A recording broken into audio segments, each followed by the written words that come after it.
तनय संकट हरण मंगल मूर्ति रूप। राम लखन सीता सहित हृदय बसहु सुरभूप। तो राम कथा अब होत है, आओ वीर हनुमान, आय सुआसन लीजियो पवन पुत्र बलवान।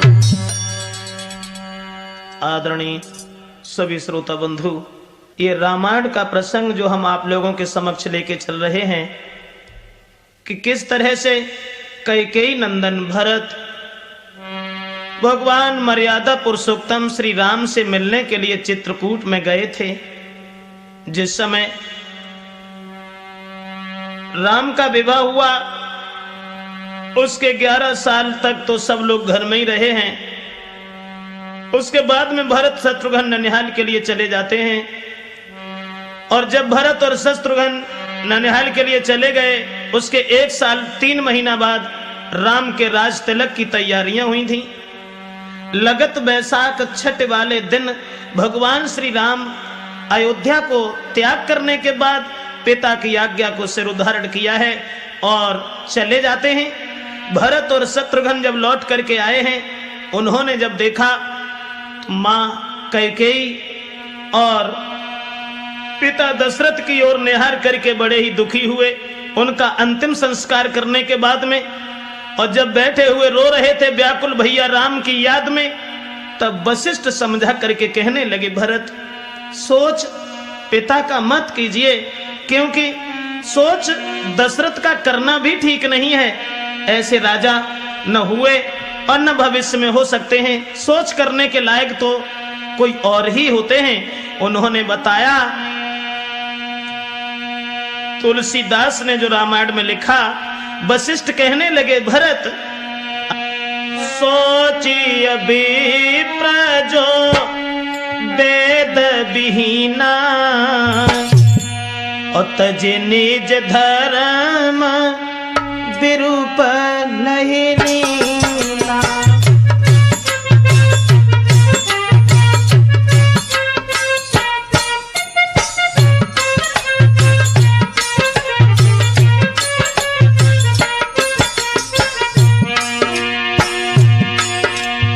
वशिष्ठ ने समझा करके बताया, भरत सोच पिता का मत कीजिए।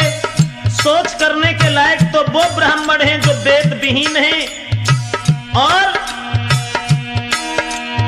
सोचिए नरपति जो नीति न जाना, जेहि ना प्रजा प्रिय प्राण समाना।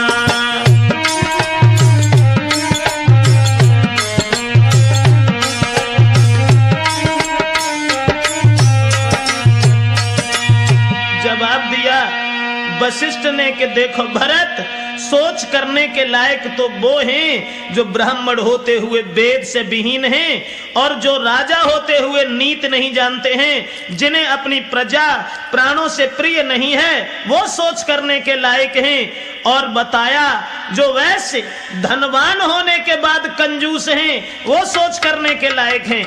और जो अतिथि की सेवा नहीं जानते हैं, उसके बाद सबसे बड़ा सोच करने के लायक तो वो हैं। बताया वशिष्ठ ने कि सोचिए पुण्यपति वंचक नारी,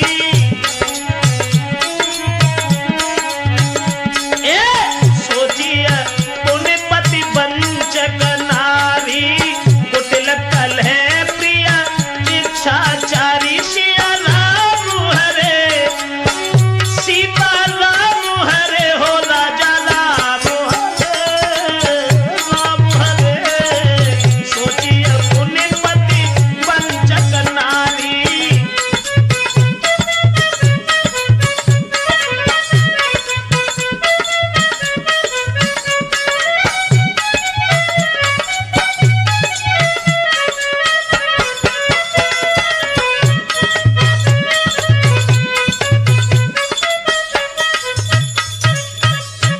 बताया और ये कहा कि देखो भरत, सोच उसका भी करना चाहिए जो बदचलन स्त्री है। अपने पिता का सोच छोड़ करके इस प्रजा की ओर देखिए और राज्य को संभालिए।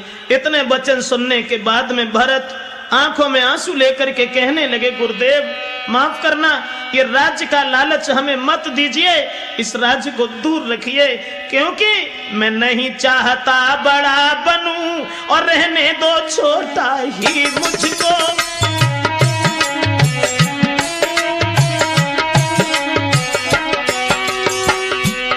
वशिष्ठ से आंखों में आंसू लेकर के कैकेयी नंदन भरत ने जवाब दिया है, मैं नहीं चाहता बड़ा बनूं, रहने दो छोटा ही मुझको, शासन का अनुशासन मत दो, करने दो सेवा ही मुझको।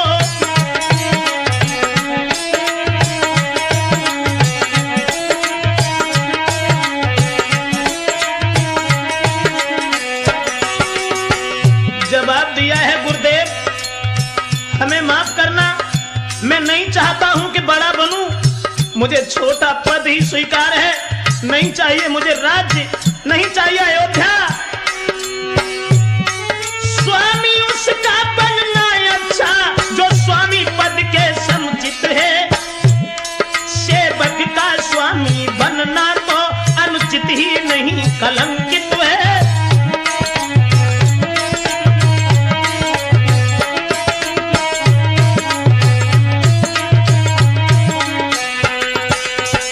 भरत ने जवाब दिया है, गुरुदेव हमें माफ करना, ये अयोध्या का शासन मुझे नहीं चाहिए, मैं भैया राम के बिना जिंदा नहीं रह सकते।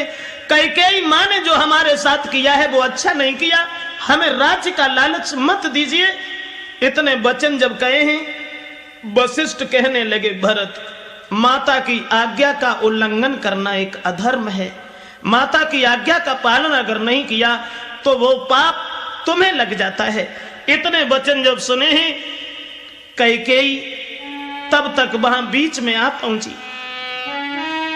ठीक उसी क्षण में हुई धीमी सी झनकार, खुला जनाने महल का शीशे वाला द्वार।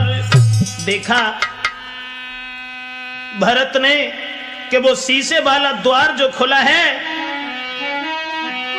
देखा काले वस्त्र में खड़ी कैकेयी मात और कहती है निज लाल से अपने मन की बात।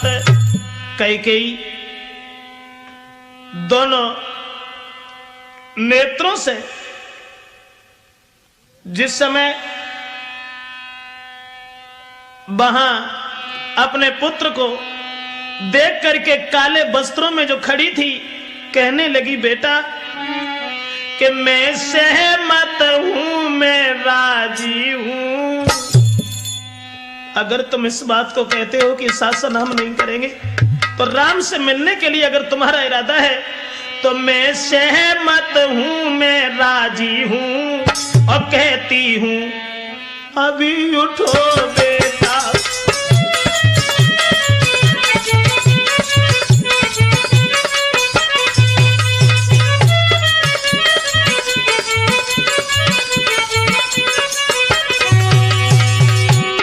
कैकेयी कहने लगी, बेटा भरत मैं सहमत हूं, मैं राजी हूं, कहती हूं अभी उठो बेटा।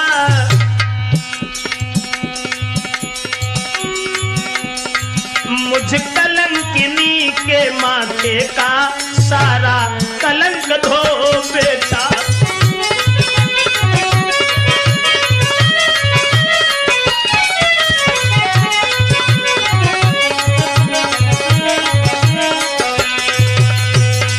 कहने लगी, कैकेयी जो काले वस्त्र पहने हुए खड़ी थी, शीशा का द्वार जैसे ही खुला है और आंखों में आंसू लेकर के कैकेयी ने उत्तर दिया, बेटा भरत तुम जिस बात से सहमत हो बस वही हमारी राजी है। राम को बुला करके यहाँ ले आओ, न जाने मुझे क्या हो गया था जो तुम हमसे भी बुरा भला कहने लगे। और उसी समय उसी रात को नगर में फैल गई ये बात, भरत बुलाने राम को और जावेंगे बन प्रात। सब अयोध्या में ये बात गूंज गई कि भरत सुबह राम को बुलाने के लिए वन के लिए प्रस्थान कर रहे हैं। तो अयोध्या में एक ही नहीं, तुलसीदास ने तो ये बताया कि राम दरस बस सब नर नारी,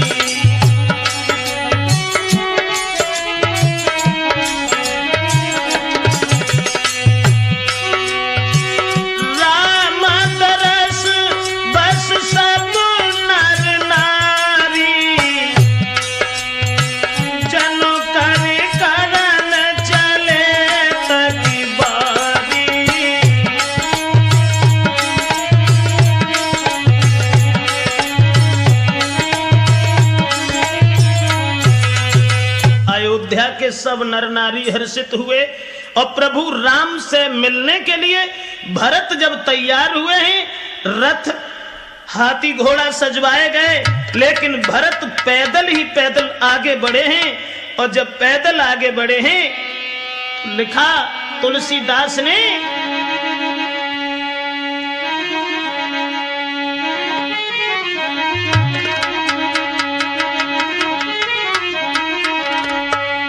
तो देखी स्नेहु लोग अनुरागे, अयोध्या के देखी स्नेहु लोग अनुरागे, उतर चले हर गव रथ त्यागे। सिया राम जी की जय हो, सीता राम जी की जय हो, राजा राम जी की जय, राम जी की जय।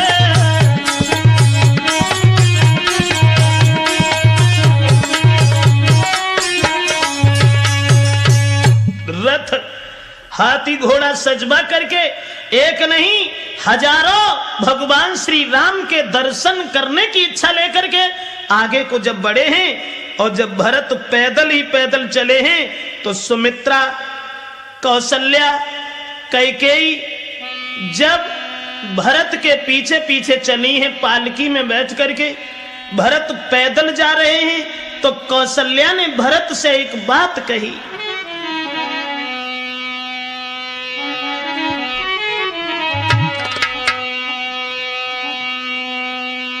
कौशल्या कहने लगी, बेटा भरत मेरी बात मानो,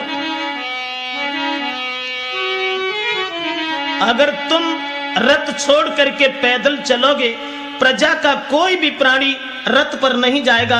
प्रजा के सब इंसान नर नारी जितने भी हैं सब दुखी हो जाएंगे, पैदल चल नहीं पाएंगे, इसलिए तुम रथ पर सवार होकर के चलो। लेकिन उन्होंने कोई बात नहीं सुनी। और जब पैदल ही पैदल आगे बढ़े हैं, तो भरत जी के साथ में हजारों नर नारी हैं, बहुत लंबी भीड़। भरत आगे को भागते हुए प्रभु राम से मिलने की लालसा लेकर के जब चले हैं, तो मानव ही नहीं देवता तक यह दृश्य निहार लजाते थे। है साथ पाल की अश्व बहुत, पर भगत पया दे जाते थे।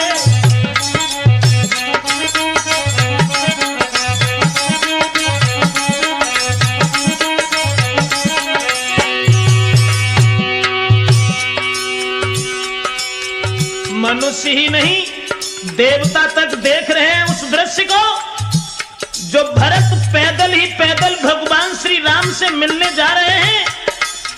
धूल जिनके शरीर के ऊपर छा रही है, पैरों में कांटे चुभते जा रहे हैं। हे जग के धनवानों देखो, हे जग के धन वालों देखो, धन रहते धन पद निर्धन है। यह राजपद की छवि है, शाही फकीर का दर्शन है।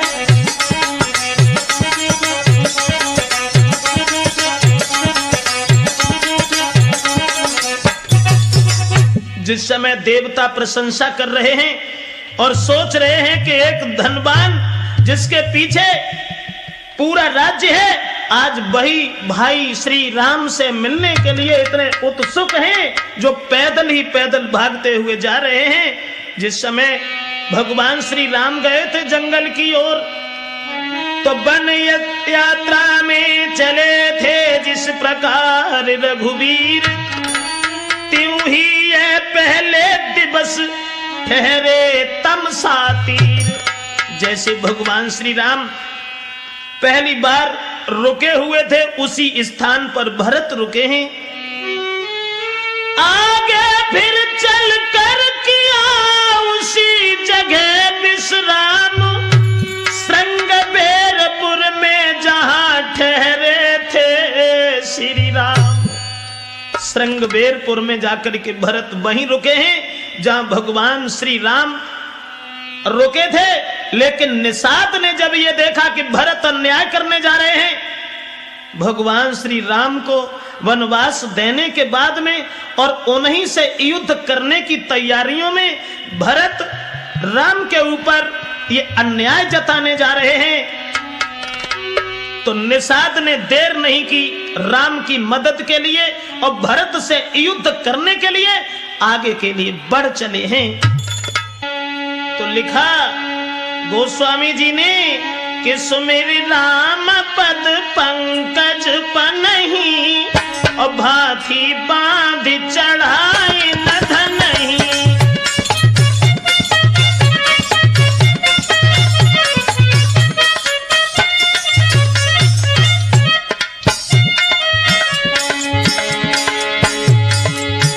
निषाद भरत से युद्ध करने की लालसा लेकर के और जब आगे बढ़े हैं, सुमिर राम पद पंकज पनहि, भाथी बांध चढ़ाए नधन नहीं।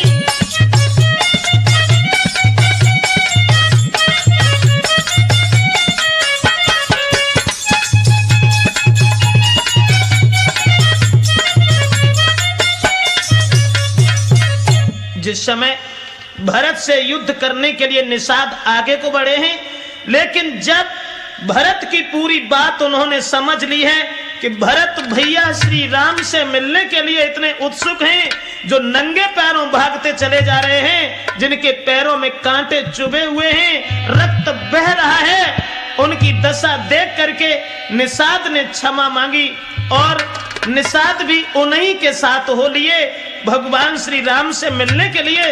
लेकिन जिस वृक्ष के नीचे जगत जननी सीता ने विश्राम किया था, भगवान श्री राम और शेषा अवतारी लक्ष्मण ने उस पेड़ के नीचे की भूमि में देखा, उस धूल में भरत ने कि सीता के साड़ी के तारे और पृथ्वी पर देखे भाले जब।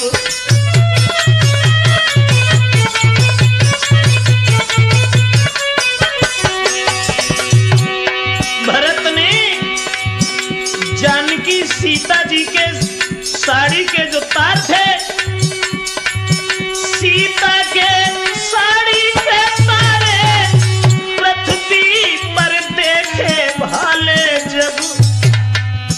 बेकनक बिंदु जो पीले थे, रज में से ढूंढ निकाले जब।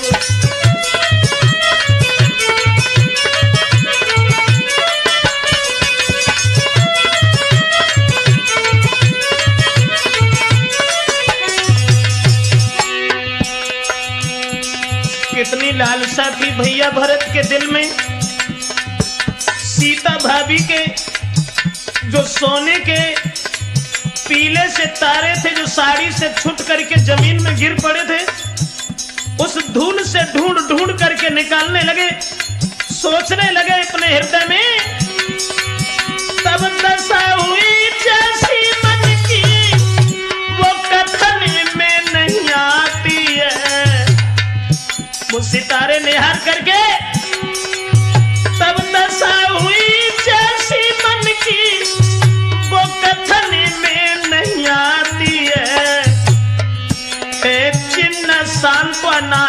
फिर भी व्याकुलता बढ़ती जाती है।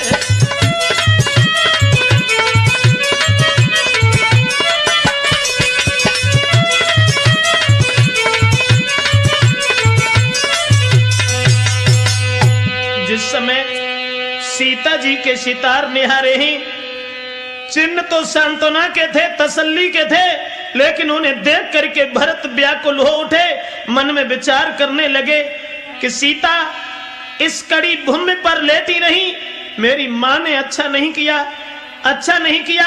भरत जिस समय रोने लगे हैं, थे विचार ये भरत के नैनों में था नीर, तो देख विकलता भरत की, बोले गुरु गंभीर।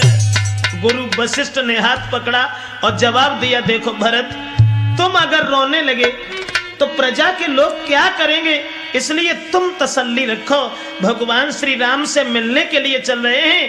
और भरत का हाथ पकड़ करके गुरु वशिष्ठ कहने लगे कि तुम धीर धरो मेरे लाल, मेरे लाल, रोई रोई के सब मर जाएंगे।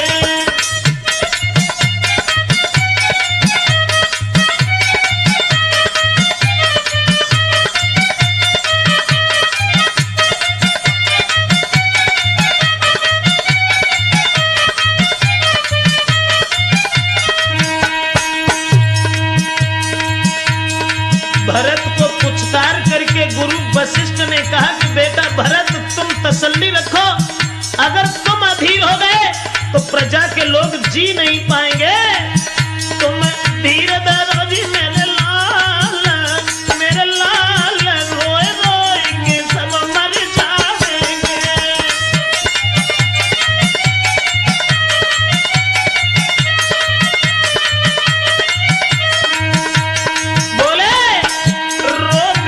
सब ही नर नारी, रोएंगे सब ही नर नारी, कैसे मिलेंगे अब बिहारी, और हाल होए बेहाल, बेहाल, रोए रोएंगे सब ही मर जाएंगे।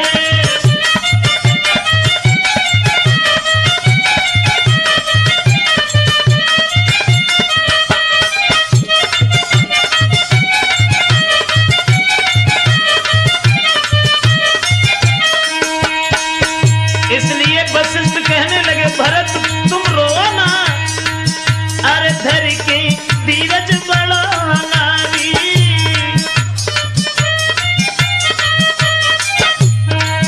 ए धर के धीरज बड़ो अंगारी, मिले सीता जनक दुलारी, और उठो चलो तत्काल, तत्काल, रोए रोए के सब ही मर जाएंगे।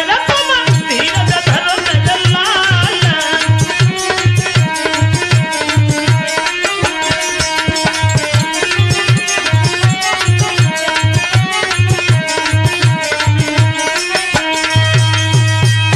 गुरु वशिष्ठ ने समझा करके ये कहा कि बेटा भरत, तुम तसल्ली रखो, अगर तुम हृदय में व्याकुल हो गए, कौशल्या और सुमित्रा जितने भी नर नारी हैं ये सब अधीर हो जाएंगे। इसलिए तुम प्रभु राम से मिलने की चाहत में जा रहे हो, आगे बढ़ो। देखते हैं भगवान मर्यादा पुरुषोत्तम श्री राम को कि वो कहां हैं। चिन्ह निहारते हुए प्रजा के हजारों नर नारी कष्ट उठाते हुए प्रभु राम के दर्शन करने की इच्छा लेकर के आगे को भागते हुए जिस समय प्रयाग में पहुंचे हैं, भारद्वाज से जाकर के भेंट हुई है। तो भारद्वाज से भगवान श्री राम पहले ही मिलके गए थे और भारद्वाज ने ही उन्हें ये सलाह दी थी कि आप चित्रकूट पर जाकर के कुछ समय व्यतीत करें। और भारद्वाज से जब मिले हैं भरत, तो भारद्वाज ने उनका बड़ा आदर किया, बड़ा सम्मान किया और उन्हें समझाने की भी कोशिश की, क्योंकि भारद्वाज ये जानते थे कि भगवान श्री राम का अवतार तो पृथ्वी का भार हटाने के लिए हुआ है। उन्होंने राजसी ठाठ बनवाए हैं, रिद्धियां सिद्धियां बुलवाने के बाद में जब चारों तरफ वो ठाठ ही ठाठ नजर आने लगे हैं, सारी रात भरत जागते रहे। भारद्वाज जब देखते रहे कि भरत को इन सुखों में भी नींद नहीं आई, इसका मतलब है कि भरत जैसा भाई और कोई नहीं होगा। तब भारद्वाज ने बताया कि तुम चले जाओ, चित्रकूट में भगवान श्री राम के तुम्हें दर्शन होंगे। जब भारद्वाज ने ये कहा तो पागलों की तरह से अब भरत बाबलों के समान और बोले क्या चित्रकूट में, बोले क्या चित्रकूट में बेजीवन दाता जय दाता सुखदाता चित्रकूट में।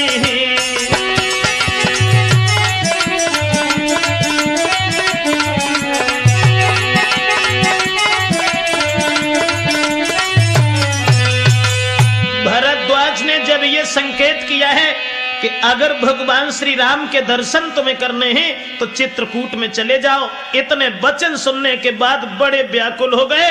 इसका मतलब यह है कि चित्रकूट की धरती के भाग्य उदय हो रहे हैं। भगवान श्री राम से मिलने के लिए वशिष्ठ के साथ में सब चले हैं आगे के लिए।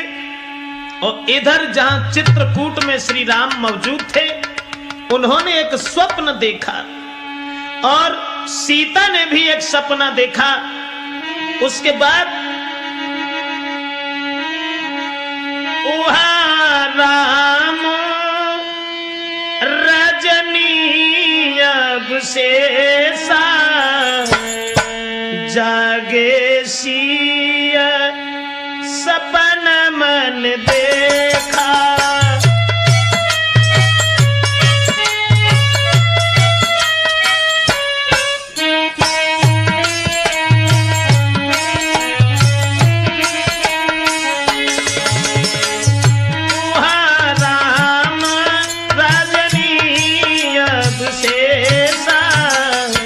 जागे सिया सपन मन देखा।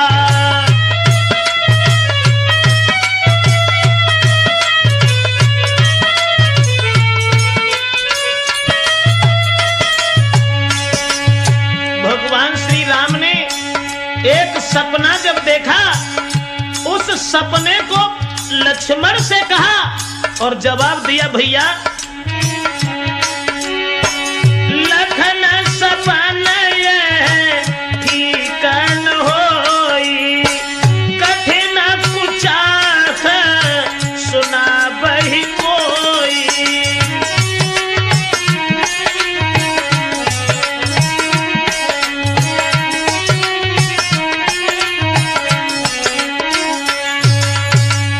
जिस समय सपना निहारा और सीता ने भी अपने मन की कहानी कही, जवाब दिया, हे हृदयेश्वर, आज मैंने भी स्वप्न में देखा है कि तीनों माताएं उस भेष को त्याग करके न जाने कौन सा भेष धारण किए हैं। राम लक्ष्मण से कह रहे थे तब तक उधर लखन सीता सहित और रविकुल कैरव चंद चित्रकूट की कुटी में बैठे थे सानंद। सीता जी के पास में भगवान श्री राम का प्रेम प्रसंग चल रहा था। उसी समय कुछ भीलों ने दी खबर और सुनिए अवध किशोर और भरत लाल दल बल सहित आते हैं इस ओर। भीलों ने भगवान श्री राम को जाकर के खबर सुनाई कि लगता है भरत युद्ध की चाहत में दल बल सहित आ रहे हैं, सेना ही सेना उनके साथ में है। प्रभु राम को उन्होंने खबर सुनाई।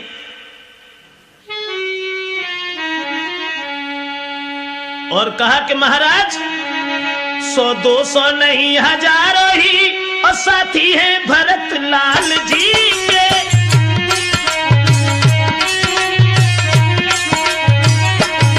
100-200 नहीं हजारों ही साथी हैं साथ भरत जी के। अच्छे नहीं अच्छे ही नहीं दिखा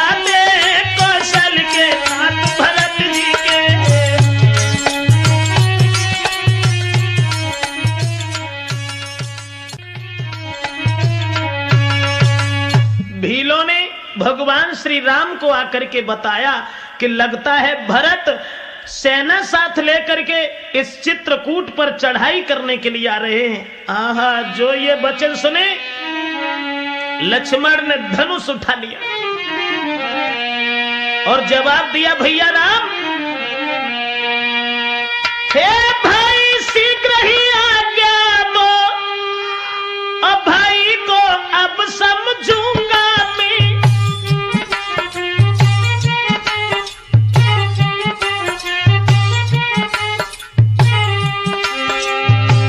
लक्ष्मण ने कहा, अन्याय न्याय पर चढ़ता है, ये कैसे होने दूंगा मैं।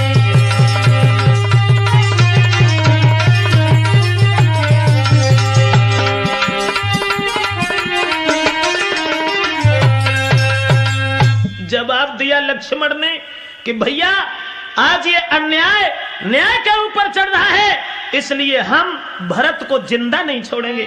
मैं अयोध्या छोड़ करके यहां चले आए और दर बदर ठोकरें खाने के लिए मां कैकेयी ने हमें निकाल दिया, लेकिन मैं भरत को जिंदा छोड़ नहीं सकते हैं। तो रामचंद्र कहने लगे, रो लखन खामोश, भाई ही तो है भरत, क्यों व्यर्थ बढ़ाते जोश।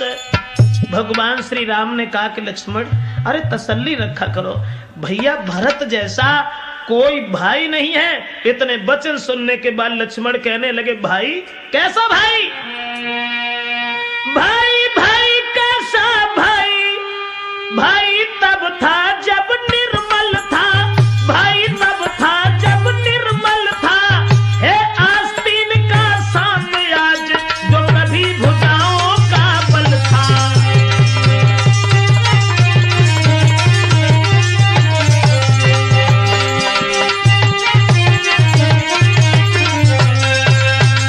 लक्ष्मण कहने लगे, भैया राम, तुम कह रहे हो कि भरत भाई हैं? अरे भाई थे, कब थे? जब वो निर्मल हृदय के थे, उदार हृदय के थे, और आज वो आस्तीन का सांप बना बैठा है, इसलिए मैं अपने भाई को नहीं छोड़े। हे नाथ रोकते रहे सदा, पर आज रोकना नहीं मुझे, आज रोकना नहीं मुझे। लक्ष्मण बोले, सौगंध आपको है मेरी, इस समय टोकना नहीं मुझे।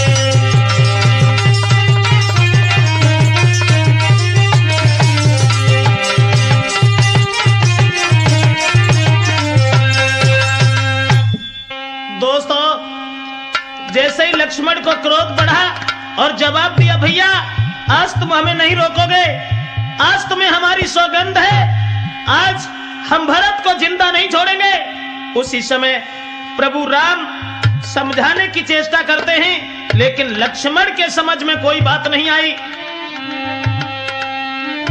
हुआ लखन के क्रोध का जब इस भांति प्रकाश, पृथ्वी कंपित हो गई, डोल गया आकाश।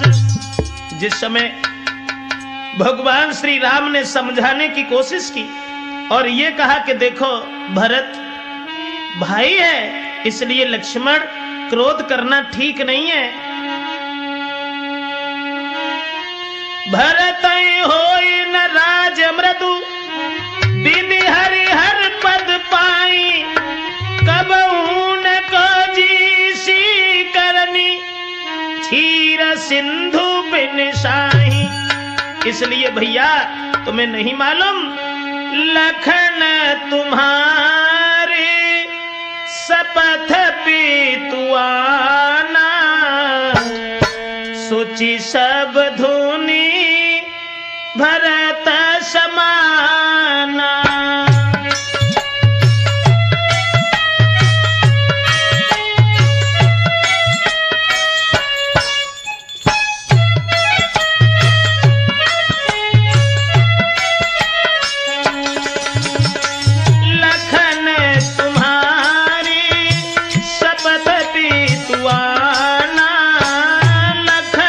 तुम्हारी तथापि सुआना, सुचि संबंध भरत समाना।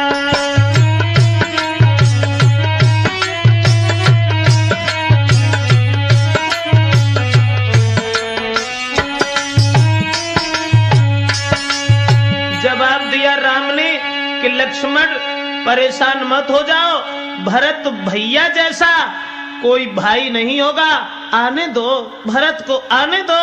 राम समझाते रहे लक्ष्मण को। इतने में ही हो गया दृश्य और का और, एक बाबुला आ गया सम्मुख से उस ओर। भरत भागते हुए प्रभु राम को जब देखा तो दशा क्या थी? नंगे थे पांव बाबुले के और कीचड़ मिट्टी में लिसे हुए।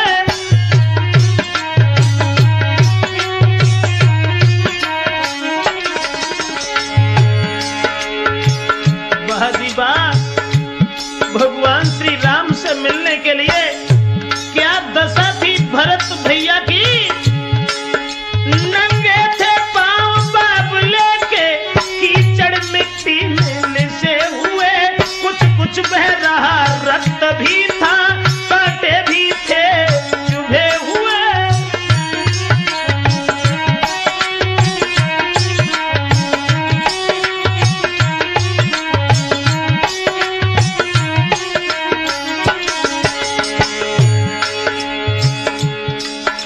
क्या दशा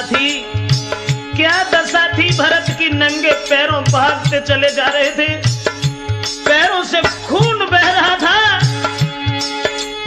काले बाल धूल धूसर पीले मुखड़े पर पड़े हुए। जिस भांति भयानक आंधी में श्री सूर्य देव थे छुपे हुए।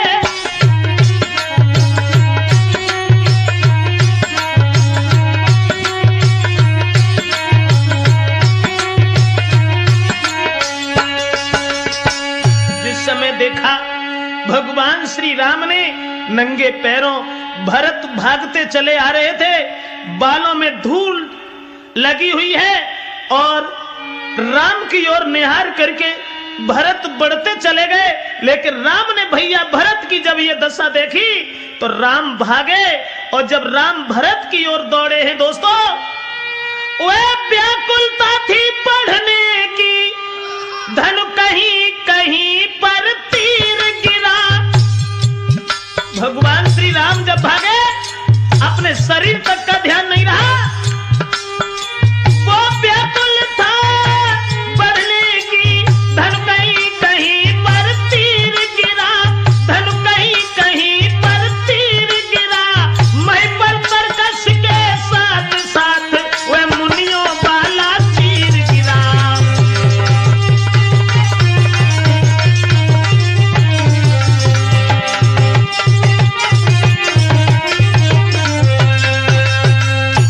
तरकस है, कहीं तीर है, कहीं ऋषियों वाला चीर है।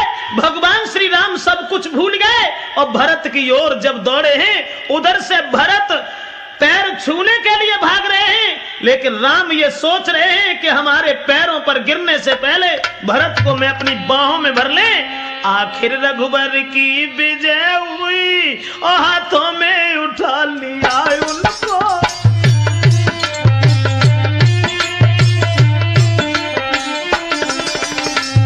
भरत राम के पैर पकड़ना चाहते थे, राम उन्हें अपने कंठ से लगाना चाहते थे, लेकिन आखिर रघुबर की विजय हुई, हाथों में उठा लिया उनको, हाथों में उठा लिया उनको। बस चरण हुए उससे पहले छाती से लगा लिया उनको।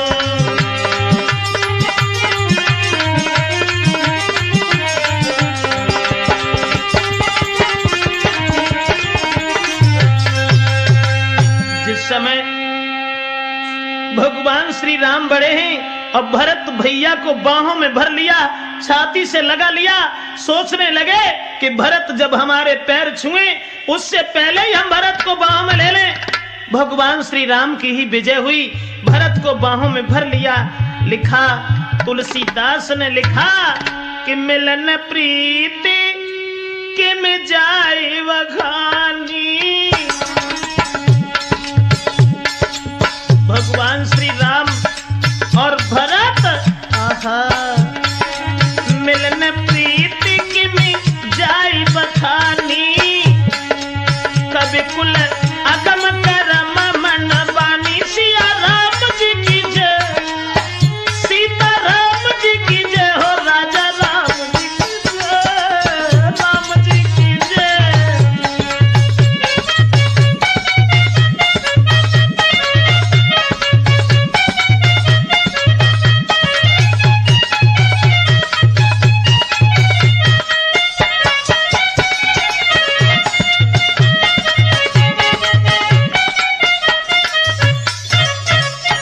जिस समय तुलसीदास ने ये बताया है कि भगवान श्री राम और भरत में जो मिलन हुआ कि मिलन प्रीति के में जाए बखानी। और कभी खुलय गम करम मन बानी, यानी भगवान श्री राम और भैया भरत के मिलन को कभी भी कल्पना नहीं कर सकता। भगवान श्री राम और भरत जब मिले हैं चित्रकूट पर, लक्ष्मण वहीं खड़े थे दोस्तों। लक्ष्मण लज्जित हो गए, मन ही मन था खेद, किंतु राम ही ने वहां जाना वह सब भेद। लक्ष्मण धनुष बाण जो लिए हुए थे वो धनुष भी हाथ से खिसक गया। भैया भरत की ओर देख करके जो ये कह रहे थे कि हम भरत को जिंदा नहीं छोड़ेंगे।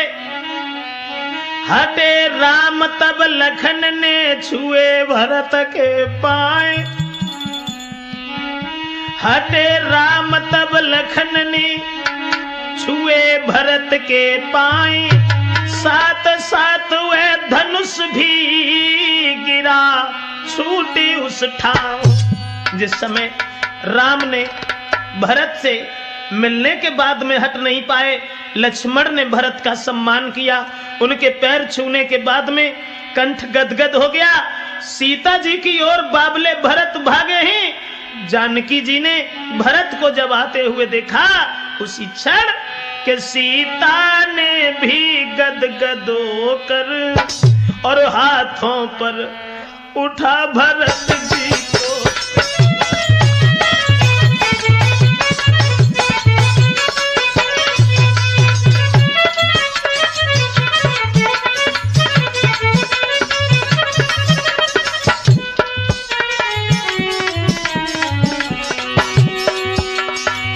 जिस समय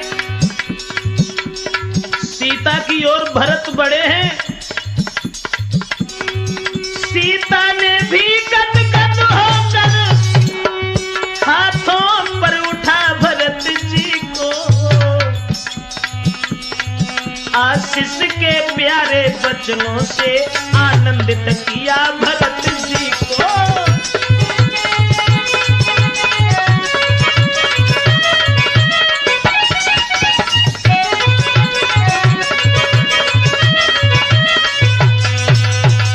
जिस समय भरत को हाथों में उठा लिया है जनक दुलारी सीता ने, आशीष देकर के भरत को वहीं पर बिठा लिया है। ऐसा ही नहीं, उस समय पर भरत से जब मिलन हुआ है, जिनके नेत्रों से आंसुओं की धारा बह रही थी, भरत कुछ कह नहीं पा रहे थे। कहना तो बहुत कुछ चाहते हैं, लेकिन जबान से कुछ नहीं निकल रहा है। इतने में शत्रुघ्न भी आ पहुंचे सहलाद। संग में उनके था वही प्रेमी भक्त निषाद। शत्रुघ्न और जितने भी साथी थे सब भाग भाग करके वहां पर पहुंचे हैं। और उसके बाद निषाद केवट भी पहुंच गया भगवान श्री राम के पास में।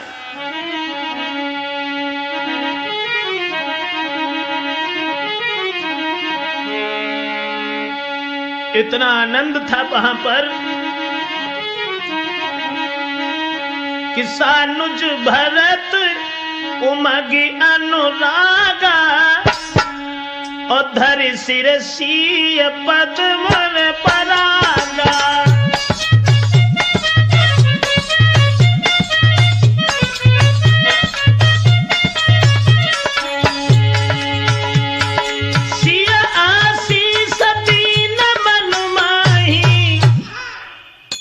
मगन स्नेह देह सुधिनाई, मगन स्नेह देह सुधिनाई, मगन स्नेह।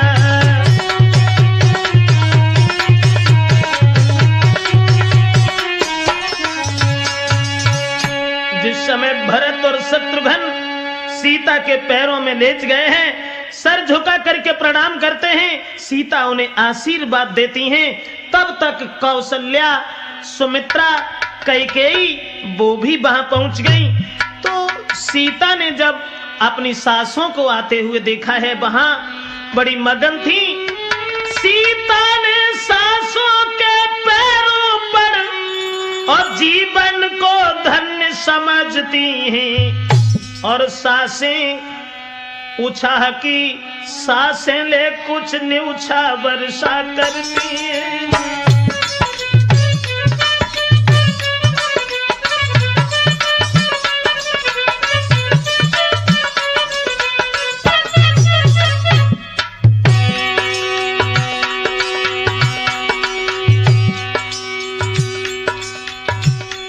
भाग्य जगा था चित्रकूट का,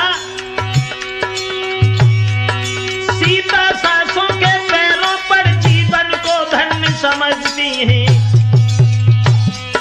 सासें उछाह की सासें ले सब कुछ न्यूछावर करती हैं।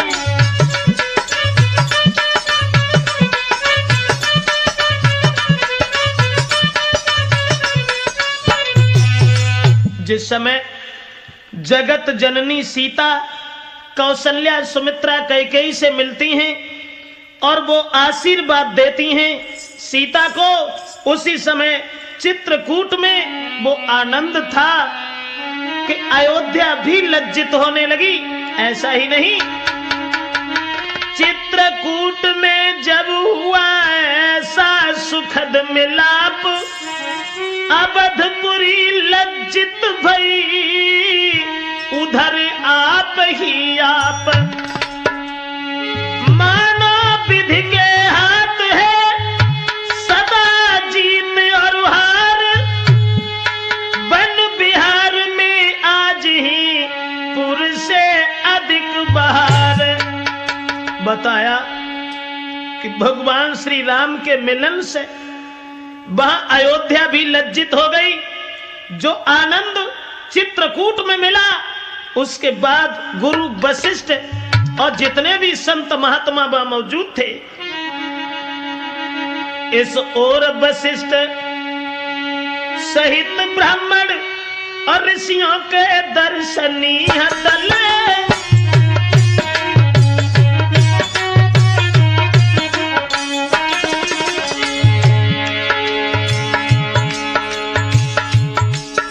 सब लोग वहां मौजूद थे। इस ओर वशिष्ठ सहित ब्राह्मण ऋषियों का दर्शनीय दल है, उस ओर भरत जी के समीप प्रेमिनी प्रजा का मंडल है।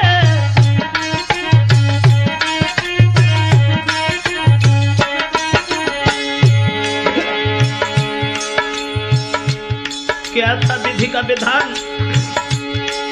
पीछे माताएं ऊंचे पर, नीचे ही दासी और दासी है, मध्य जानकी राम लखन सब कहीं जिनके वनवासी।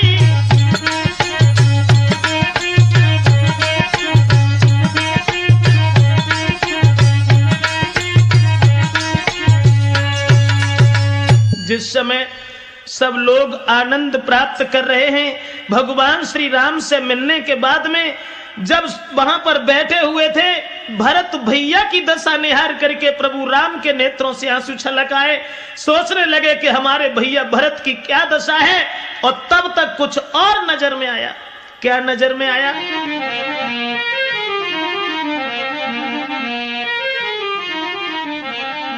उधर से मिथिलेश्वर शीरध्वज जनक अपनी पत्नी सुनैना को लेकर के चित्रकूट पर आए थे। उसी समय बस उसी जानकी जोगिन को जिस समय जनक जी ने देखा, जिस समय जनक जी ने देखा, या आंखों की पुतली को आंखों की पुतली ने देखा।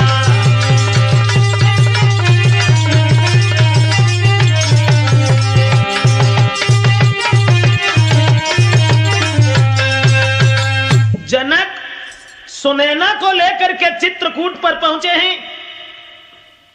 सीता को निहार करके हृदय में विचार करने लगे कि हमारी पुत्री ने अच्छा किया जो राजपाट छोड़ करके। सुनैना भी आगे बढ़ करके अपनी बेटी सीता को दुआएं देती हुई कहने लगी, है बड़ भागिन बेटी तुझसे और बड़ भागिन तेरी माता है।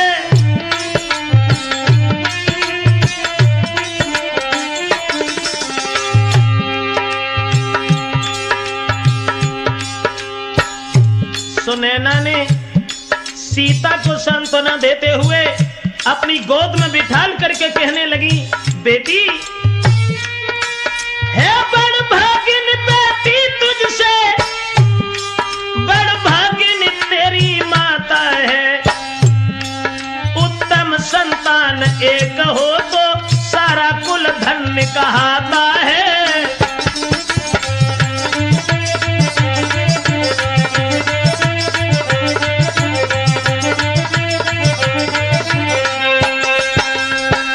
जवाब दिया है सुनैना ने कि बेटी सीता, अगर घर में संतान एक है और अगर उत्तम है तो सारा कुल पवित्र हो जाता है। तुमने अच्छा किया, अब हम समझ गए। इस प्रकार जब हो गया सम्मेलन का काज, संगम मिथिला अवध का और चित्रकूट में आज।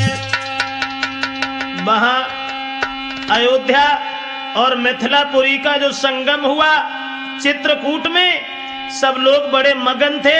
तब भरत ने विनती की है प्रभु राम से और ये कहा है कि महाराज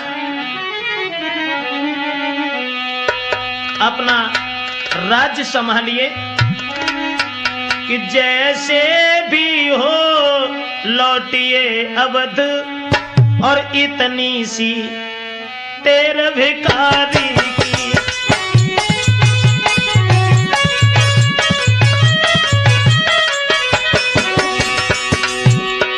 भरत ने विनती की और कहा, जैसे भी हो लौटिए अवध इतनी सी तेरे भिखारी की। ठाकुर जी के मंदिर तक ही होती है दौड़ पुजारी की।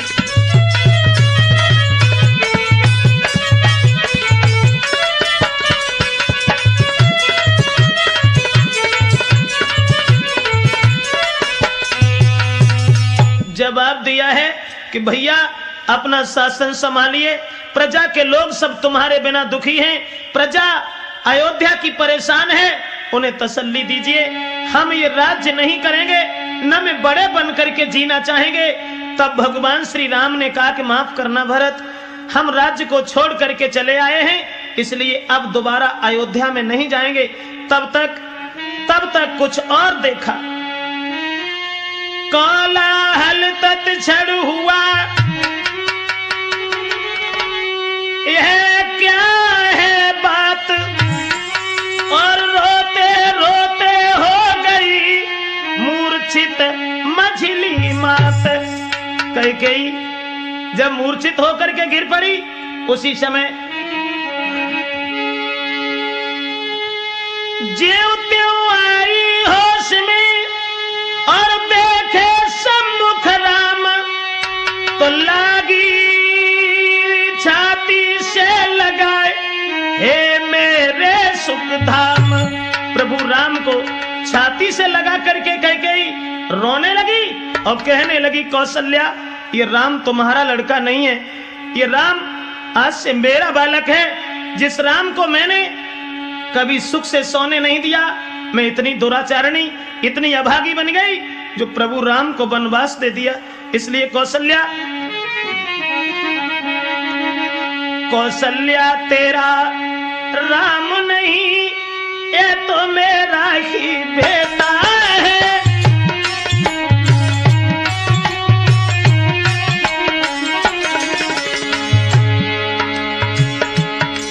राम को गोद में उठा करके कैकेयी रो करके कौशल्या से कहने लगी, बहन कौशल्या तेरा राम नहीं, यह तो मेरा ही बेटा है। मेरा ये धन है, जीवन है, मेरा ये प्राण कलेजा है।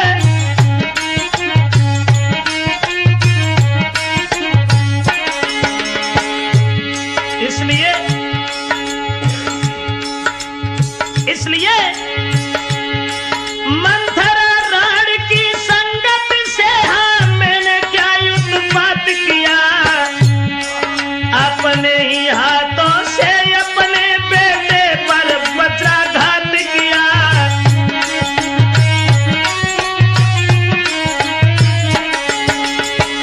कैकेयी करनी पर पछताने लगी और सोचने लगी मैंने बुरा किया, जो मंथरा दासी के कहने से सारा राज्य चौपट कर डाला, हमारे पति स्वर्ग धाम में चले गए, अकेली मंथरा ने घर में विनाश कर डाला। और कैकेयी कहने लगी,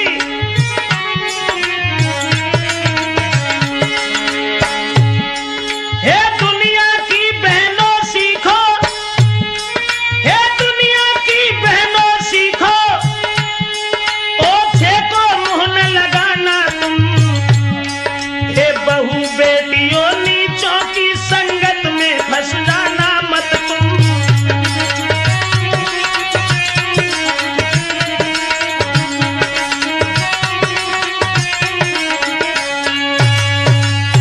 जिस समय कैकेयी कौशल्या से कहने लगी कि मैंने बड़ा बुरा किया, मैं अगर किसी को मुंह दिखाएं तो मुंह दिखाने के लायक भी नहीं है, इसलिए बेटा राम मुझे माफ कीजिए और किसी तरीका से अवध के लिए वापस चलिए। अगर अवध के लिए वापस नहीं चले तो हम सब लोग सर पटक पटक करके यहीं पर मर जाएंगे। भगवान श्री राम ने समझाया और ये कहा कि मां कैकेयी परेशान मत हो जाइए। भैया भरत से इशारा किया कि भैया 14 वर्ष के बाद ही अयोध्या के दर्शन होंगे हमें, इसलिए कि मेरी ले जा खड़ा। अरे